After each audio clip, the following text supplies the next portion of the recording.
John L. Sullivan, the last bare-knuckle champion who fought for 75 rounds. Before Muhammad Ali, before Mike Tyson, there was John L. Sullivan, the original king of combat. A brawler who fought with bare fists, raw grit, and a refusal to kneel. His name struck fear into challengers, his fists rewrote history, and his greatest battle? A 75-round war under the scorching Mississippi sun. This is the story of the Boston Strong Boy, the last bare-knuckle champion, and the toughest man to ever step into the ring. Born in 1858 in the Irish tenements of Boston, Sullivan was a force of nature. By 20, he was touring America. For $250, he'd fight anyone, anywhere, with no gloves and no mercy, but just bone-crushing knockout power.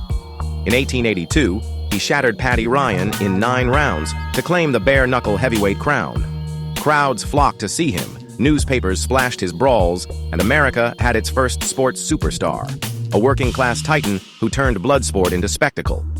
July 8, 1889, Richburg, Mississippi, 100-degree heat. Sullivan faced Jake Kilrain, his fiercest rival, in the last bare-knuckle title fight under London's brutal rules.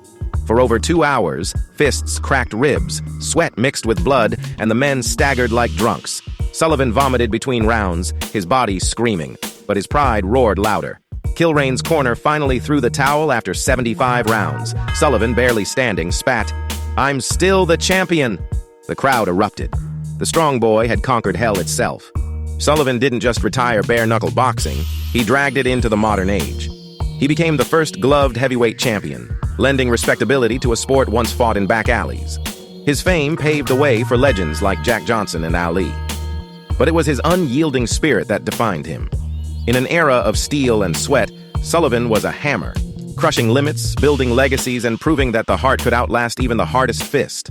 John L. Sullivan's 75-round saga wasn't just a fight, it was a manifesto, a declaration that no pain, no heat, no man could break him.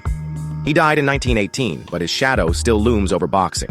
So tell us, could you survive 1 round with the Boston Strong Boy? Drop your answer below and subscribe for more tales of history's untamed titans.